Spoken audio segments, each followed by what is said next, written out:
একটা কথা বলেছি, মনে আছে তো নাকি ভাই? কি বলেন তো? যে দিল্লিতে গিয়ে ওয়াকফ নিয়ে আন্দোলন করো। হ্যাঁ, আমি আপনাদের বলবো, আপনাদেরকে শপথ নিতে হবে। কারা কারা আমার পক্ষে আগে বলে দিই, শপথ নেওয়ার আগে বলছি আমার পক্ষে ভোট চাইবো না। শপথ নেবেন, তাকে শপথ করাবো। আমি হাত তুলে, যারা বিপদে কবরস্থান, হাত তুলে রাখুন, হাত তুলে রাখুন। যারা বিপদে কবরস্থান, মাদ্রাসা, মসজিদের জায়গা কেড়ে নেওয়ার বিপদের সময় যারা আমাকে দিল্লিতে যাওয়ার নিধান দিয়েছে, তাদের বিরুদ্ধে 2026 সালে আমাদের ভোটটা হবে তো ভাই? এই পশ্চিমবঙ্গের মাটি থেকে বুঝিয়ে দেব যে আপনি আমার বিপদের সময় মাদ্রাসা, মসজিদের যখন কেড়ে নেওয়ার চেষ্টা করছিল, আপনি আমার পাশে ছিলেন না।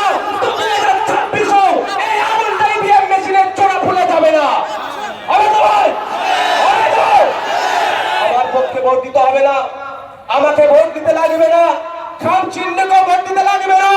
অনুরোধ আপনাদের কাছে, এই 2026 সালের জবাবটা দিতে হবে। আর যে নির্লজ্জ বিহায়া এমপি গুলো মমতা করে বসেছিল, তাদের জবাব দেবো না। আমি ওদেরকে নির্লজ্জ বিহায়াই বলছি। হ্যাঁ, আমি কোরআন করে বলছি, ওদের দম নয়। মমতা ব্যানার্জিকে এটা বলার দরকার ছিল, this is my fundamental rights. আপনি কি কথা বলছেন? আমি প্রোটেস্ট করবো, এটা আমার সাংবিধানিক অধিকার, মৌলিক অধিকার, আমার হচ্ছে আমার ধর্মীয় স্বাধীনতা।